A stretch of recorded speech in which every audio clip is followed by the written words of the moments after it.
গোয়ার প্রকৃতিকে গ্রাম্য যুবক তুচ্ছ বিষয় নিয়ে রেগে গিয়ে মাকে প্রহার করেছিল। প্রহার করার পর তার মনে অনুশোচনা জাগল। শেখ মাওলানা সাহেবের কাছে গিয়া বলল, হুজুর শুনেছি মাকে মারলে নাকি জাহান্নামে যেতে হয়, মাকে মারলে নাকি দুজকে যাবে।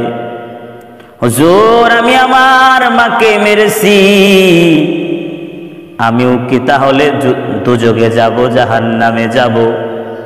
হুজুর বললেন, সর্বনাশ, এর চেয়ে বড় গুনাহ আর নাই। তুই অবশ্যই জাহান্নামে যাবি, দুজকে যাবি। লোকটি বলল, আমি কি তাহলে আমি কি জাহান্নাম থেকে, দুজক থেকে নাজাতের কোনো ব্যবস্থা নাই, কোনো উপায় নাই? মাওলানা সাহেব বললেন, একটি মাত্র উপায় আছে, আর তা হলো যদি তুই তোর মায়ের কাছ থেকে মাফ নিতে পারিস তাহলে জাহান্নাম থেকে নাজাত পাবি, নাজাত পাইবা। এই কথা শুনে লোকটি বলল, এটার এমন কি কঠিন কাজ? এই কথা বলে বাড়ির দিকে রওনা হয়ে গেল, বাড়ির দিকে রওনা দিল। বাড়িতে বসে মাকে বলল, মা আমি তোমাকে মেরেছি, অন্যায় করেছি, মাফ করে দাও। মা বলল, অসম্ভব, তোকে কখনোই মাফ করব না। আমি কত কষ্ট করে তোকে পেলে পুষে বড় করেছি,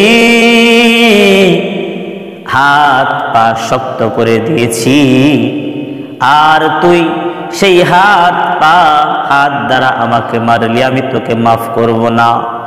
এই কথা শুনে ছেলে আরো গরম হয়ে গেল, আরো রেগে গেল।